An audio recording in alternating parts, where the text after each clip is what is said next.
इसी पुराण के अनुसार सुदामा गरीब ब्राह्मण थे। सुदामा की पत्नी सुशीला अपने पति से कहती, आप अपने अमीर मित्र कृष्ण से कुछ धन ले आओ ताकि हम सुख पूर्वक रह सके। लेकिन जन्म से संतोषी स्वभाव के सुदामा किसी से कुछ नहीं मांगते थे। इस तरह वो दरिद्रता में अपना जीवन व्यतीत कर रहे थे। कृष्ण सुदामा की मित्रता। कृष्ण सुदामा की मित्रता बहुत प्रचलित है। सुदामा गरीब ब्राह्मण थे। अपने बच्चों का पेट भर सके उतने भी सुदामा के पास पैसे नहीं थे। सुदामा की पत्नी ने कहा, हम भले ही भूखे रहें लेकिन बच्चों का पेट तो भरना चाहिए ना। इतना बोलते बोलते उसकी आंखों में आंसू आ गए। सुदामा को बहुत दुख हुआ। उन्होंने कहा, क्या कर सकते हैं, किसी के पास मांगने थोड़े ही जा सकते हैं। पत्नी ने सुदामा से कहा, आप कई बार कृष्ण की बात करते हो, आपकी उनके साथ बहुत मित्रता है ऐसा कहते हो।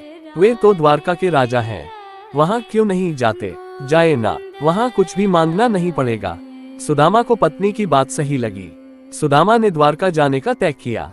पत्नी से कहा, ठीक है, मैं कृष्ण के पास जाऊंगा, लेकिन उसके बच्चों के लिए क्या लेकर जाऊं? सुदामा की पत्नी पड़ोस में से पोहे ले आई। उसे फटे हुए कपड़े में बांधकर उसकी पोटली बनाई। सुदामा उस पोटली को लेकर द्वारका जाने के लिए निकल पड़े। द्वारका देखकर सुदामा तो दंग रह गए। पूरी नगरी सोने की थी, लोग बहुत सुखी थे। सुदामा पूछते पूछते कृष्ण के महल तक पहुँचे। दरबान ने साधु जैसे लगने वाले सुदामा से पूछा, यहाँ क्या काम है?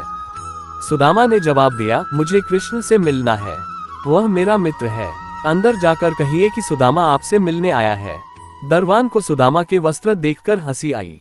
उसने जाकर कृष्ण को बताया।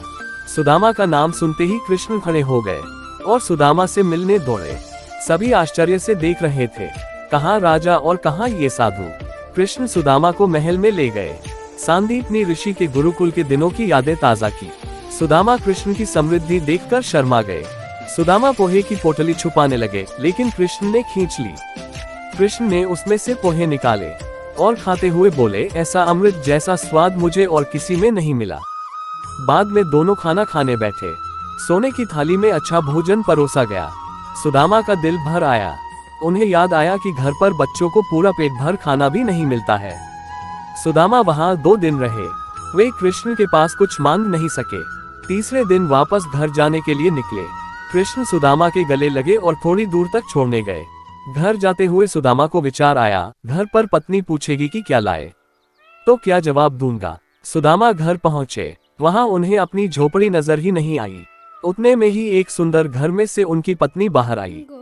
उसने सुंदर कपड़े पहने थे। पत्नी ने सुदामा से कहा, देखा कृष्ण का प्रताप, हमारी गरीबी चली गई, कृष्ण ने हमारे सारे दुख दूर कर दिए। सुदामा को कृष्ण का प्रेम याद आया। उनकी आंखों में खुशी के आंसू आ गए। देखा दोस्तों, कृष्ण और सुदामा का प्रेम यानी सच्चा मित्र प्रेम। तो दोस्तों, सच्चे प्रेम में ऊंच या नीच नहीं देखी जाती और न ही अमीरी गरीबी देखी जाती है। इसलिए आज इतने युगों के बाद भी दुनिया कृष्ण और सुदामा की दोस्ती को सच्चे मित्र प्रेम के प्रतीक के रूप में याद करती है।